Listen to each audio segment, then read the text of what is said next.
बोक्सा जनजाति। सबसे पहले हम बात करेंगे, जैसे भोटिया जनजाति हम पढ़ रहे थे तो भोट शब्द, भोटिया शब्द का अर्थ हमने देखा था ना, वैसे हम बोक्सा जनजाति पढ़ेंगे तो बोक्सा शब्द का अर्थ हम देखेंगे। समझना थोड़ा सा। एक इतिहासकार होते हैं अमीर हसन, अमीर हसन, बात समझ में। अमीर हसन नामक एक इतिहासकार होते हैं, इनके द्वारा कहा जाता है कि ये जो बोक्सा शब्द है ना, बोक्सा शब्द, ये बोक्सा शब्द पहले इक्सा शब्द हुआ करता था। क्या होता था? इक्सा। ये बोक्सा शब्द पहले इक्सा शब्द हुआ करता था। और इस इक्सा शब्द का अर्थ अगर पूछा जाए कि इस इक्सा शब्द का अर्थ क्या था, तो इसका अर्थ होता था समरूपता। समरूपता। नहीं समझ में आया? अमीर हसन साहब एक इतिहासकार होते हैं, उन्होंने कहा कि बोक्सा पहले इक्सा होता था और इस इक्सा शब्द का अर्थ है समरूपता, अर्थात इनमें बहुत जगह, बहुत सारी जगह पर समानता देखने को मिलती है। बोक्साओं में बहुत ज्यादा जगह पर समानता देखने को मिलती है, इसलिए इनको इक्सा कहा जाता था कि इक्सा लोग हैं भाई, है ना। बाद में यही इक्सा बुक्सा हो गया और यही बुक्सा अपभ्रंशित होकर या बिगड़कर आज बोक्सा कहलाता है ना। अगर आपसे बोक्सा शब्द का मूल पूछेगा तो क्या है? इक्सा शब्द है, इक्सा शब्द है, जिसका शाब्दिक अर्थ क्या निकल के आता है? समरूपता। वहां पर भी तो हमने यही बात करी थी भोटियाओं में कि भोट शब्द, भोटिया शब्द का शाब्दिक, भोटिया शब्द का किस शब्द से निकला है? भोट शब्द से निकला। भोट का शाब्दिक अर्थ होता है सीमांत क्षेत्रों में निवासित लोग, है ना, ऐसा कुछ। तो यहाँ पर भी ऐसा ही कुछ, इक्सा शब्द का शाब्दिक अर्थ अगर हमसे पूछे तो समरूपता कहा जाता है ना, समरूपता इक्सा शब्द का शाब्दिक अर्थ। ठीक है, इनसे अगर हम आप पूछे, चलो सबसे पहले इनकी प्रजाति के बारे में देख लेते हैं कि किस प्रजाति के लोग हैं, कैसे दिखते हैं, क्या है कैसे। तो इनको किरात वंशीय माना जाता है, किरात वंशीय, किरात वंशीय माना जाता है। एक लाइन याद करो, भोटियाओं की एक लाइन याद करो, जब हमने कहा था कि भोटिया जनजाति अर्धघुमंतु किरात वंशीय जनजाति है, याद है ये वाली लाइन? भोटिया जनजाति अर्धघुमंतु किरात वंशीय जनजाति है। मतलब किरात वंशीय जनजाति भोटिया, देखो अगर वो किरात वंशीय तो कैसे दिखते हैं? छोटे नाक, पतले आंख, छोटे छोटे, है ना, ऐसा कुछ, दाढ़ी मूछ की अल्पता देखने को मिलेगी, ये सब। मतलब लगभग लगभग मंगोलाइट प्रजाति के लोग, है ना। तो ये किस प्रजाति के लोग देखने को मिलेंगे? मंगोलाइट प्रजाति के, किरात वंश मंगोलाइट प्रजाति के लोग ये देखने को मिलेंगे। कौन से? आपके बोक्सा जनजाति। कोई दिक्कत? देखो हम जौनसारी पढ़े थे, बिल्कुल मंगोलाइट नहीं पढ़े हम, है ना। कैसे पढ़े? ये पांडवों के वंशज है, आर्य, इंडो आर्यन लोग है ना। ठीक है, यहीं पर अगर हम बात करें, ये तो इनकी प्रजाति की बात हो गई कि किरात वंश से इनको माना जाता है। निवास स्थल की बात करें, मूल निवास, है ना, कि ये कहां से आए हैं, मूल निवास की अगर हम बात करें कि ये कहां से आए हैं, तो दो तीन मत सामने आते हैं इनके, दो तीन मत सामने आते हैं। एक मत सामने आता है, अगर आप पर्टिकुलर इनसे पूछोगे, बोक्साओं से अगर आप पूछोगे कि कौन हो आप, तो ये कहते हैं कि हम धार नगरी, धार नगरी गुजरात से आए हैं। ठीक है, हम धार नगरी गुजरात से आए हैं। गुजरात में एक धार नगरी है। जब हम इतिहास पढ़ेंगे ना, उत्तराखंड इतिहास, तो यहाँ पर एक वंश आता है पंवार वंश, पंवार वंश आता है। तो पंवारों का मूल स्थान धार नगरी गुजरात से आए वो लोग, है ना। धार नगरी गुजरात, मतलब गुजरात में कोई पंवार वंश था, वो तीर्थाटन है तो यहाँ पर आते हैं, यहाँ पर बस जाते हैं ना, कोई स्टोरी अलग है। तो इनका भी अगर आपसे पूछे कि मूल निवास कहाँ है, तो धार नगरी गुजरात से ये लोग आए। ये तो ये स्वयं कहते हैं ना, और ये स्वयं को धार नगरी गुजरात से आए। तो धार नगरी गुजरात में एक वंश चलता था उस समय जिसका नाम है पंवार वंश, इसलिए ये स्वयं को पंवार वंशी मानते हैं ना, पंवार वंशीय मानते हैं ये अपने आप को, पंवार वंशी, पंवार वंशी मानते। ठीक है, तो पंवार वंश, पंवारों के वंशज माने जाते हैं कौन? यहाँ पर जो आपके बोक्सा जनजाति है। एक मत तो ये है कि ये धार नगरी गुजरात से आए। दूसरा मत आ जाता है कि एक बार यहाँ पर मराठों का आक्रमण हुआ था और मराठों ने इन लोगों को, कहां पर? गुजरात में ना, मराठों ने इन लोगों को यहाँ से भगा दिया था, मराठों ने इन लोगों को यहाँ से भगा दिया था। तीसरा मत आता है कि यहाँ पर एक बार मुगलों का आक्रमण हो जाता है और पंवारों की जो स्त्रियां थी वो अपने बच्चों, सगे संबंधियों के साथ भाग कर तराई भाबर क्षेत्र में बस गए ना। मतलब मुगलों का आक्रमण गुजरात में होता है, वहां से भाग कर वहां की स्त्रियां हमारे उत्तराखंड में आ जाती है या उत्तर प्रदेश के ऊपर ही वाले हिस्से में आ जाती है और बस जाते हैं इधर, है ना। कुल मिला के बात जो भी हो, हमें सिर्फ इतना याद रखना कि इनका मूल निवास कहाँ पर है, धार नगरी गुजरात से, पंवार वंश से इनको माना जाता है। बस इतना सा ही याद रखना है, ठीक है, कोई दिक्कत नहीं होनी चाहिए। चलो ये तो गुजरात से यहाँ पर आए, लेकिन उत्तराखंड में ये बसे कहाँ पर, ये ज्यादा इंपॉर्टेंट है ना। उत्तराखंड में अगर आपसे पूछेगा कि ये कहाँ पर बसे, तो थोड़ा सा समझना।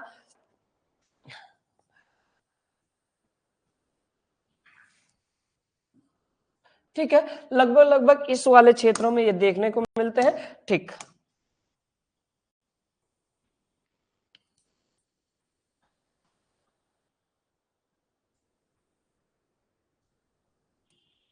बस जितना जितना आपको ये हरा हरा दिख रहा यहां पर देखने को मिलता है। समझेंगे थोड़ा, ये वाला जो क्षेत्र है बाजपुर का क्षेत्र है, इधर आपका काशीपुर आ जाता है, ठीक है, इधर आपका एक जगह पड़ती है उदयपुर, यहां पर रामनगर, ये आपका दुगड्डा वाला क्षेत्र आ जाता है, इधर आपका बात करें विकासनगर, ठीक है, सहसपुर, डोईवाला, इन जगहों पर निवास करती है ना, इन जगहों पर निवास करती है आपकी भूटिया जनजाति, सॉरी बोक्सा जनजाति। अगर आपसे पूछेगा बोक्सा जनजाति राज्य में कहां पर रहती है, उधम सिंह नगर के बाजपुर, काशीपुर, उदयपुर, यहाँ पर नैनीताल का रामनगर वाला क्षेत्र, पौड़ी का दुगड्डा वाला क्षेत्र, देहरादून का विकासनगर, सहसपुर, डोई वाला क्षेत्र। समझना थोड़ा सा, ये जो क्षेत्र पड़ रहा है यहाँ पर, ये वाला जो क्षेत्र है, ये वाला जो क्षेत्र है, इसको संयुक्त रूप से बुक्साड़ बोला जाता है। बस यही तो बोलना, लाना, यही तो लाना था आपको कि निम्न में से किस एक को बुक्साड़ नहीं कहा जाता। प्रश्न पूछा था अभी किसी पेपर में, निम्न में से कौन सा क्षेत्र थड़वाट क्षेत्र के अंतर्गत आता है। थड़वाट है ना, खटीमा वाला जो क्षेत्र है उसको थड़वाट कहा जाता है। तो यही है, ये बोक्साड़ क्षेत्र, मतलब जहां पर बोक्सा जनजाति रहती है उसको बुक्साड़। नैनीताल का रामनगर, उधम सिंह नगर का बाजपुर, काशीपुर और उदयपुर वाले क्षेत्र को संयुक्त रूप से बुक्साड़ कहा जाता है, ठीक है। यहाँ पर खटीमा छूट जाएगा, यहाँ पर सितारगंज छूट जाएगा, है ना, ये वाला किच्छा छूट जाएगा, ये वाला क्षेत्र आपको छोड़ देना है। इसके अलावा ये, इनके अलावा अगर आएगा वो छोड़ देना, ये आपका बुक्साड़ क्षेत्र के अंतर्गत आता है, याद रखोगे, ठीक है। देहरादून में कहां पर निवास करती है बोक्सा जनजाति, विकासनगर, सहसपुर, डोईवाला वाले क्षेत्रों में। बेटा याद रखना, विकासनगर अर्थात पश्चिमी उत्तराखंड में, ये तो पूर्वी उत्तराखंड हो गया, पश्चिमी उत्तराखंड में निवास करने वाले बोक्साओं को महर कहा जाता है। महर, विशेष याद रखना, महर। कभी पूछेगा कि बोक्साओं की महर जाति उत्तराखंड में कहां निवास करती है, तो विकासनगर के निकट या पश्चिमी उत्तराखंड में, ना पश्चिमी उत्तराखंड में महर जाति निवास करती है। कोई दिक्कत नहीं होनी चाहिए, बिल्कुल भी दिक्कत नहीं होनी चाहिए ना। चलो ये तो हो गए निवास स्थल की, इन जगहों पर निवास करती है। अब समझना थोड़ा सा, आगे हम बोलियां पढ़ेंगे, फिर भी इनकी भाषा क्या है, इनकी भाषा है ना, भाषा की अगर हम बात करें कि ये किस भाषा का प्रयोग करते हैं, क्या ये लोग बोलते हैं, तो समझना थोड़ा सा, ठीक है। ये वाला जो क्षेत्र दिख रहा है आपका, चंपावत वाला जो ये क्षेत्र दिख रहा है, पश्चिमी चंपावत है ना, वो वाला चंपावत जो आपका रामनगर से लगता है, नैनीताल से लगने वाला चंपावत है। यहाँ पर एक बोली बोली जाती है कुमैया बोली, विशेष याद रखना, कुमैया बोली यहाँ पर बोली जाती है। कौन सी? कुमैया बोली। बेटा याद रखना, नैनीताल का वो वाला भाग, मतलब दक्षिणी नैनीताल, जो उधम सिंह नगर से लगने वाला भाग है, यहाँ पर इनकी एक बोली बोली जाती है रच भैंसी, रच भैंसी। बात समझ में? रच भैंसी। अब समझना, ये वाला जो क्षेत्र है, उधम सिंह नगर वाला जो क्षेत्र है, जो ये वाला क्षेत्र है, ये तराई भाबर का क्षेत्र है, तराई भाबर का क्षेत्र है। इसलिए यहाँ पर एक बोली बोली जाती है भावरी बोली। कौन सी? भावरी बोली। अर्थात इनकी जो प्रमुख बोलियां हैं, इनकी जो प्रमुख भाषा है, कौन सी आ जाएगी? कुमैया आ जाएगी। अब तो बोल दो, कुमैया आ जाएगी, और रच भैंसी आ जाएगी, और भावरी आ जाएगी। भावरी, इन भाषाओं का प्रयोग करते हैं, ठीक है, इन भाषाओं का प्रयोग करती है कौन सी जनजाति? बोक्सा जनजाति। बहुत बार प्रश्न बनता है, रचवंशी, कुमैया, भावरी कौन सी जनजाति बोलती है, तो आपको बोलनी यही बोलनी है, बोक्सा जनजाति। अगर आपसे पूछे मिश्रित पहाड़ी, नेपाली, भावरी, अवधी भाषा कौन बोलती है, तो आपको बोलनी कौन सी? थारू, थारू। अगर आपसे पूछेगा बर्मी परिवार की 6 बोलियां कौन सी जनजाति बोलती है, तो आपको बोलना है भोटिया जनजाति, ठीक है, भोटिया जनजाति। चलो, इस तरह से हमारी कुछ भाषाएं हमने देख ली, इनका निवास स्थान हमने देख लिया ना, कोई दिक्कत नहीं होनी चाहिए। इसके बाद हम बात करेंगे इनके सामाजिक व्यवस्था पर।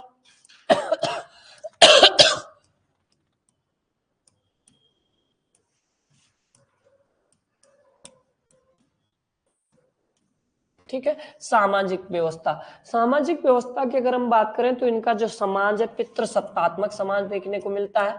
पितृसत्तात्मक है ना, पितृसत्तात्मक संयुक्त परिवार व्यवस्था यहाँ पर देखने को मिलती है, विशेष याद रखना, पितृसत्तात्मक संयुक्त परिवार व्यवस्था इनके यहाँ पर देखने को मिलती है। ठीक है, संयुक्त परिवार व्यवस्था, यही तो हमने देखा था जौनसारियों में भी संयुक्त परिवार व्यवस्था, पितृसत्तात्मक परिवार व्यवस्था वहां पर देखने को मिल रही थी। विशेष याद रखना, यहाँ पर भी सेम, बस मात्र सत्तात्मक केवल और केवल आपको क्या याद रखना है, थारू याद रखना, थारुओं में मात्र सत्तात्मक, बाकी जितनी भी जनजातियां हमारी वहां पर पितृसत्तात्मक व्यवस्था देखने को मिलती है ना। ये इनका समाज इस तरह से देखने को मिलता है।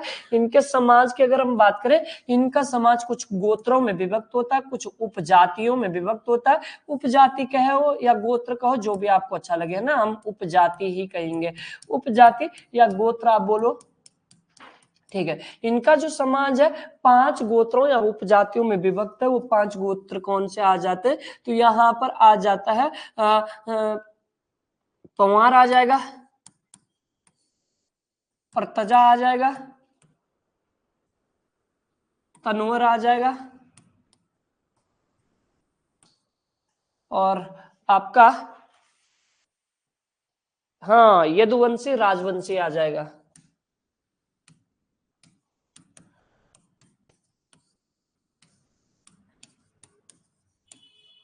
राजवंशी, इन 5 उपजातियों में विभक्त है आपका बोक्सा जनजाति। कई बार प्रश्न पूछ लेता है बोक्सा जनजाति किन उपजातियों में विभक्त है, तो आप 5 बोल देंगे, पंवार, परतजा, तनवर, यदुवंशी और राजवंशी। ठीक है, एक बार प्रश्न बना था यदुवंशी राजवंशी किसकी उपजातियां, तो ये बोक्साओं की उपजातियां आ जाएगी, है ना। कोई दिक्कत बिल्कुल भी नहीं, दिक्कत होनी चाहिए। इस तरह से इनकी कुछ सामाजिक व्यवस्था देखने को मिलती है। लेके चलते हैं इनकी राजनीतिक व्यवस्था पर।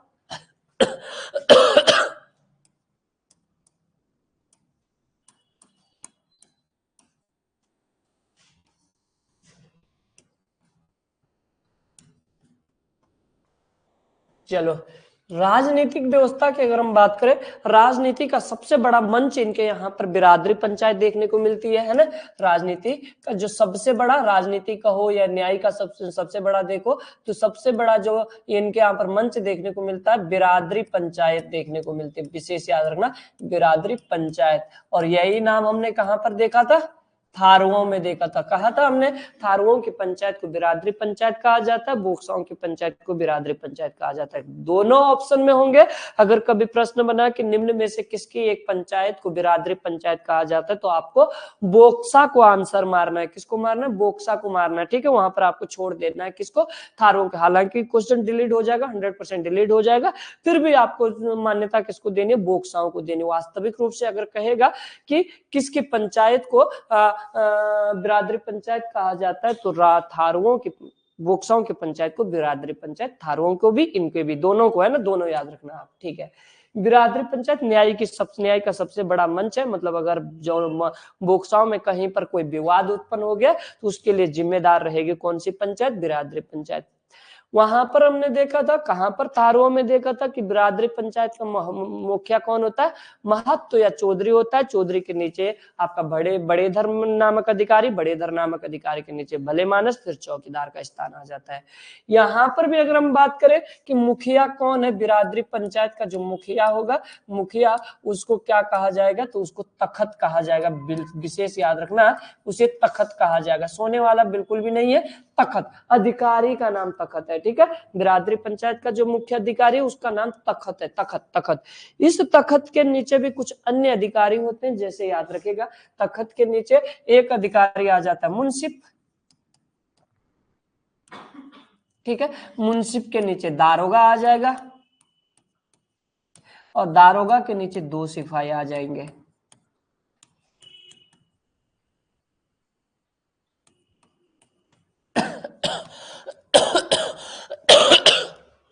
ठीक है।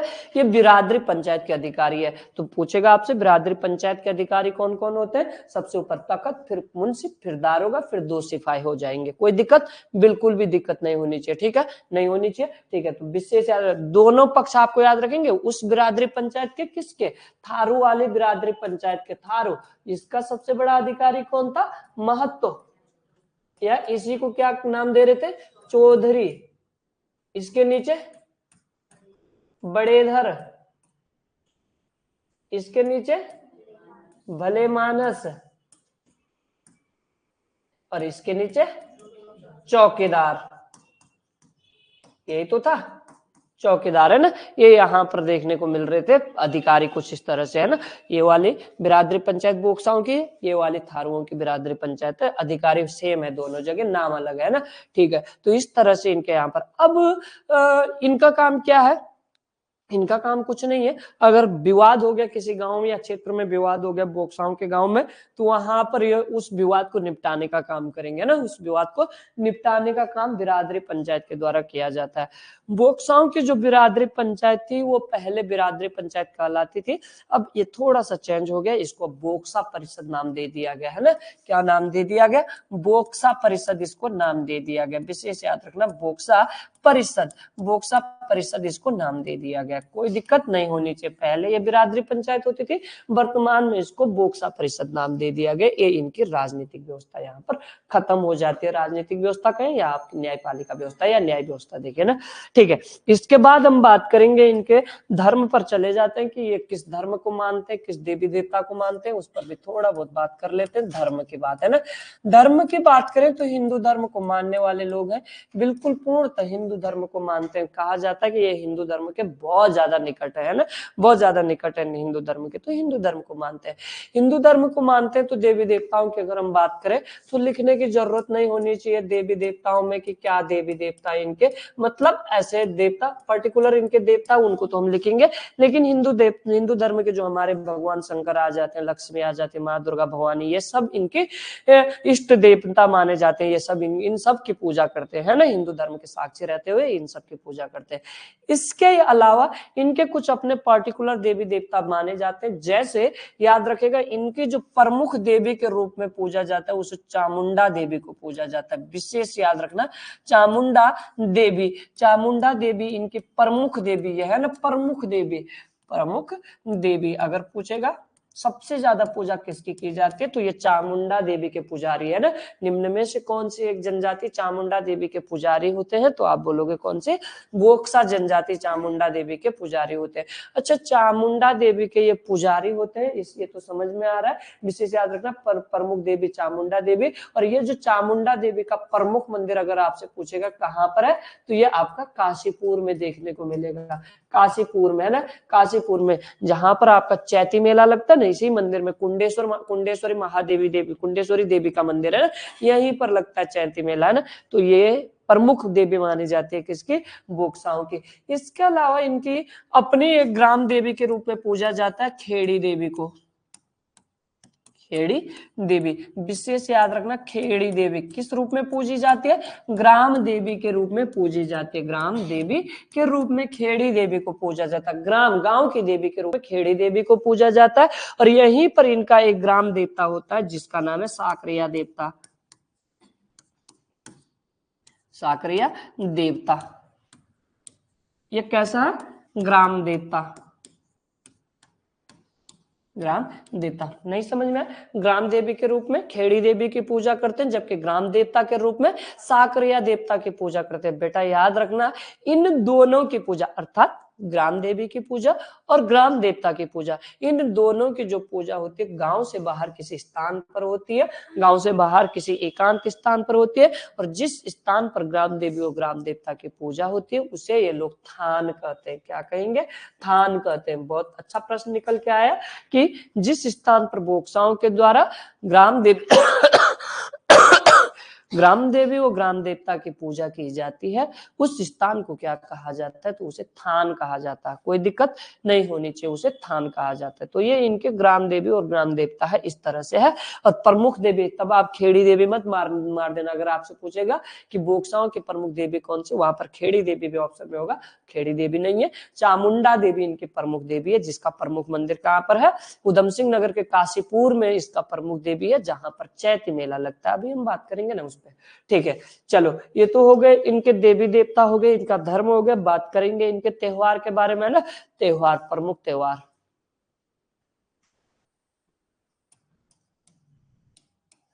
ठीक है, त्योहार की अगर हम बात करें तो इनके यहाँ पर ठीक ठाक त्योहार मनाए जाते हैं, है ना। ठीक है, सबसे पहले बात करेंगे दीपावली। दीपावली, बेटा संपूर्ण भारत में, या संपूर्ण भारत की जितनी भी जनजातियां दीपावली त्योहार मनाते हैं, उस दिन माँ लक्ष्मी की पूजा करते हैं उस दिन माँ लक्ष्मी की पूजा करते हैं। लेकिन इनके द्वारा इस दिन गोवर्धन की पूजा की जाती है, विशेष याद रखना, गोवर्धन की पूजा की जाती है ना, गोवर्धन की पूजा की जाती है। अच्छा प्रश्न निकल के, गोवर्धन वही पर्वत जिसको भगवान श्री कृष्ण ने अपने अंगुली के ऊपर उठाया था, है ना, याद है आपको, देखिए आपने कृष्ण लीला, हाँ उठाया था, हाँ अंगुली पे, एक अंगुली पे उठाया था ना। हाँ, क्यों उठाया था, कारण पता है, क्या ऐसा आन पड़ा था कि उठाना पड़ा।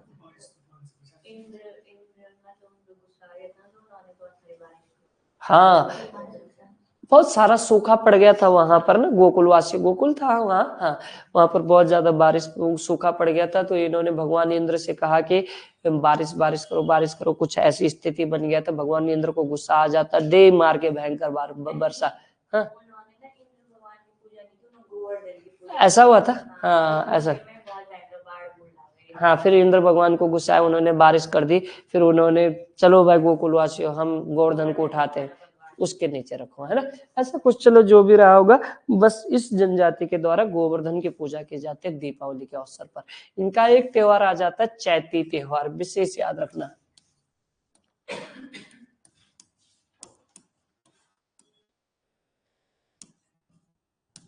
चैती त्योहार, चैती नाम से पता चल रहा होगा कि चैती मतलब चैत्र माह में मनाया जाने वाला इनका प्रमुख त्योहार है ना, वर्ष का पहला त्योहार है इनका, वर्ष का पहला त्योहार।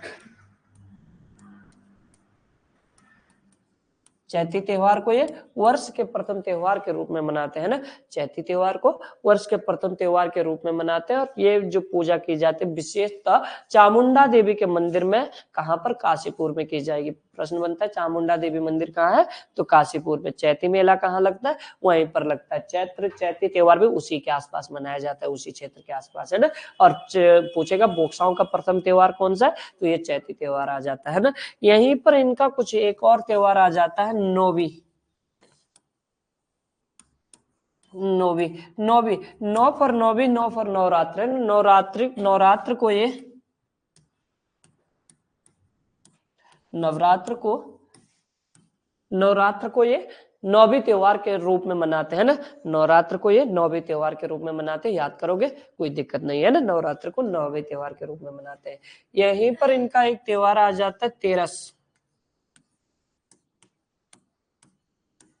बस मनाने वाले ये तेरस, सोचो कौन सा होगा। तेरस मनाने वाले हैं, अभी जो जस्ट आने वाला त्योहार है, शिवरात्रि। शिवरात्रि को ये तेरस के रूप में मनाते हैं।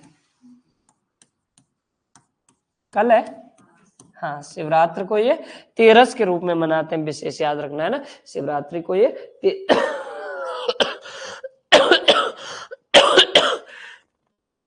ठीक है, शिवरात्रि को ये तेरस त्योहार के रूप में मनाते हैं। इसी के साथ इनका एक त्योहार आ जाता है ढलिया।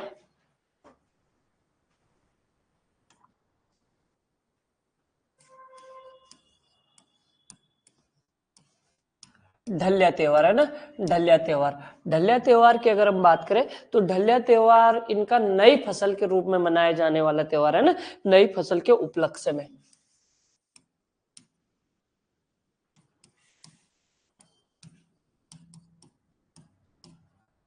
नई फसल के उपलक्ष्य में इनके द्वारा एक त्योहार मनाया जाता है, ढल्या त्योहार, विशेष याद रखना है। इसके बाद अलावा इनका होगणे एक त्योहार आ जाता है ना, ढल्या हो गया, दीपावली हो गया, होगण आ जाएगा, गोटरे। इसके अलावा होगणे एक आ जाता है, होगण है ना, गोटरे आ जाता है, ये त्योहार है इनके, है ना, गोटरे आ जाता है। और यहीं पर एक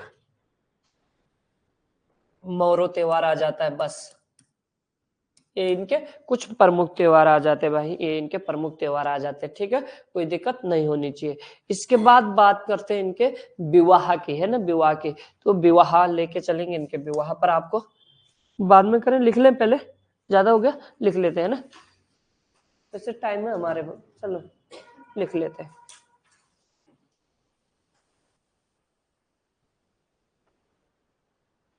कर देते हैं ना खत्म, थोड़ा है थोड़ा कर देते हैं खत्म, ठीक है, ठीक है। ये विवाह पर लेके चलते हैं, इनके विवाह पर।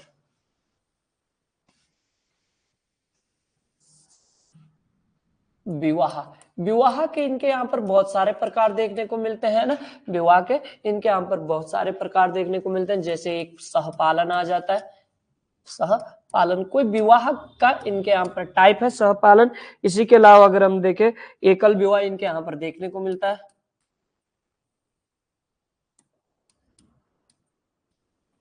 ठीक है। यहाँ पर आगे बात करें, बहुपति विवाह इनके यहाँ पर देखने को मिलता है। जैसे कहा था बहुपति विवाह नहीं था किसी जनजाति में, जौनसारी, जौनसारी में बहुपति विवाह प्रथा देखने को मिलती है ना। जीजा सियाली विवाह, हंस रहे हो, जीजा सियाली विवाह यहाँ पर बहुत ज्यादा मात्रा में देखने को मिलता है। यहीं पर देवर भाभी विवाह, छोटा है क्या फिर है, देवर भाभी विवाह इनके यहाँ पर देखने को मिलता है। चलो इस तरह के यहाँ पर कुछ विवाह देखने को मिलता है। इसी के अलावा यहाँ पर बैठान विवाह,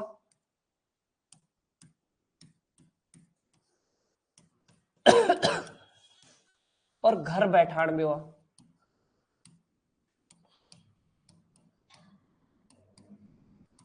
बैठान वो घर बैठान विवाह, दोनों इनके यहाँ पर कैसे विवाह, विधवा विवाह है, विशेष याद रखना। बस यही याद रखने वाला है कि निम्न में से कौन सा एक विधवा विवाह का प्रकार है, बैठान विवाह और घर बैठान विवाह इनके यहाँ पर विधवा विवाह का प्रकार आ जाता है, ठीक है, कोई दिक्कत नहीं होना चाहिए, है ना, ये इनके यहाँ पर विवाह है। अच्छा, विवाह हो गया, तो जो विवाहित महिला होगी ना, जो विवाहित महिला होगी उसको बैयर कहा जाता है इनके यहाँ पर, विशेष याद रखना। बैयर किसे कहा जाता है, बैयर, बैयर कहा जाता है विवाहित महिला को, विवाहित महिला विवाहित महिला को इनके यहाँ पर बैयर कहा जाता है, ठीक है, बैयर विवाहित महिला को कहा जाता है, ठीक है। आगे चलते हैं हम, विवाहित महिला को बैयर कहा जाता है। एक शब्द आता है इनके यहाँ पर गनाना, गनाना जी सुना है, क्या होता है, नहीं पता ना, ठीक है। तो गनाना बोक्साओं में बोला जाता है, विवाह की तिथि निकालने की रस्म को कहा जाता है ना। अभी क्या पूछने वाला हूं सोच लो, विवाह की तिथि तय करने की रस्म, निकालने की रस्म,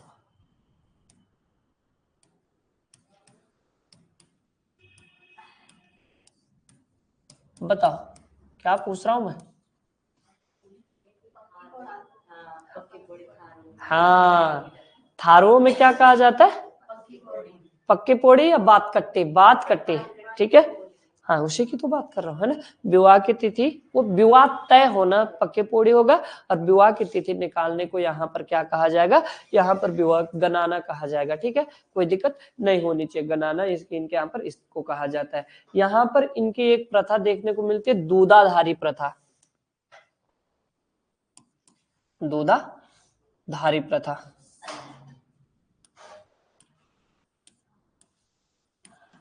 देखिए आपने, ये मां के दूध का कर्ज,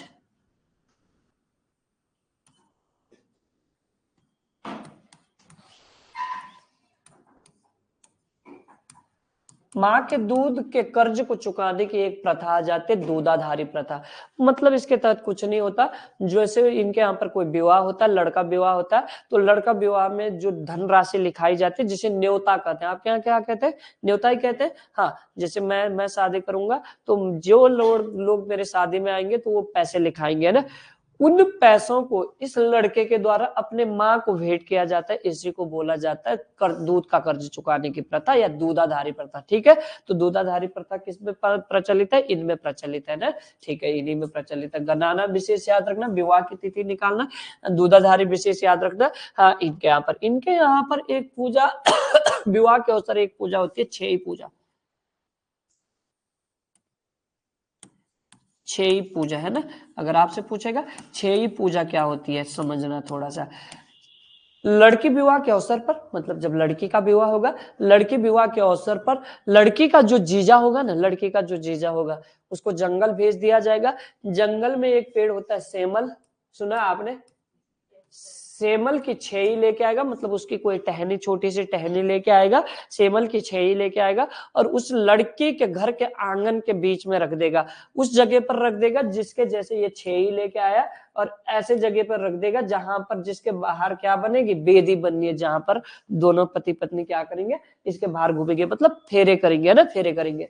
तो इस छेई को लेके आएगा कौन? लड़की का जीजा, है ना। लड़की का जीजा लाएगा, अपनी लड़की के घर के सामने रखेगा और इसी छेई के बाहर फिर बेदी बना दी जाएगी ना। सपोज लड़की का जीजा नहीं है तो लड़के के जीजे को, लड़के वाले के जीजे को भेज देते हैं ना, फिर कोई तो जीजा निकलेगा रिश्तेदारी में। ठीक है, तो जो लाएगा ना ये छेई, इसको छेइया कहा जाता है। इसको छेइया कहा जाता है, मतलब छेइया कौन होगा? जो लाएगा, है ना। हाँ, जीजा को छेइया कहा जाएगा, बिल्कुल। ठीक है, तो समझ गए आप। ये है आपकी, ये इनके यहाँ पर एक प्रथा देखने को मिलती है, छेई पूजा। प्रश्न बनेगा छेई पूजा किसमें प्रचलित है? इन्हीं में प्रचलित है। इनके यहाँ पर एक प्रथा चलती है रत जगा प्रथा।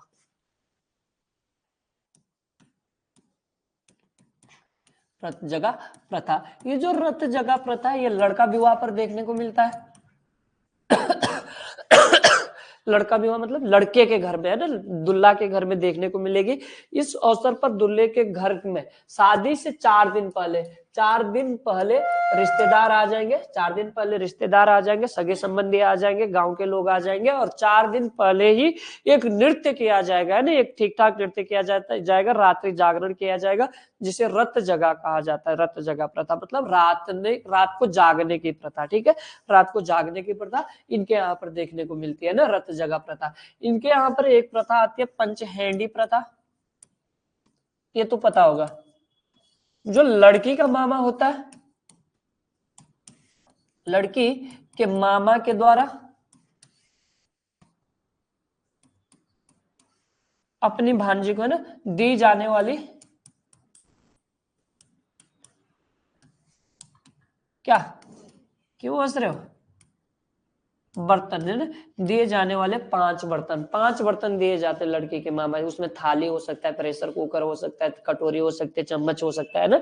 इस तरह से 5 बर्तन सच में दिए जाते हैं, हमारे यहाँ पर भी दिए जाते हैं, अब तो थोड़ा कम हो गया, पहले दिया जाता था, है ना, पहले दिया जाता था। तो इसे पंचहैंडी कहा जाता है, लड़की के मामा के द्वारा दी जाने वाली 5 बर्तन, है ना। बर्तन ऐसे ही लिखते हैं भाई, है ना, याद रखना, अगर कभी शुद्ध वर्तनी में आए ये गलत हो जाता है, ये गलत है, यही है सही, बार लिखते हैं ना, ये शुद्ध में ऐसे कुछ लिखा जाता है। तो ये इनके यहाँ पर विवाह की कुछ प्रथाएं देखने को मिलती है। ठीक है, आगे अगर हम बात करें, आगे कुछ नहीं है, अर्थव्यवस्था, नॉर्मली अर्थव्यवस्था देखने को मिलती है। खाना भोजन की बात करें, मछली चावल खाना पसंद करते हैं ना, मछली चावल, और यहीं पे खत्म हो जाती है हमारी बोक्सा जनजाति। लिखे अब आप लोग, बंद कर दो मनीष इसको।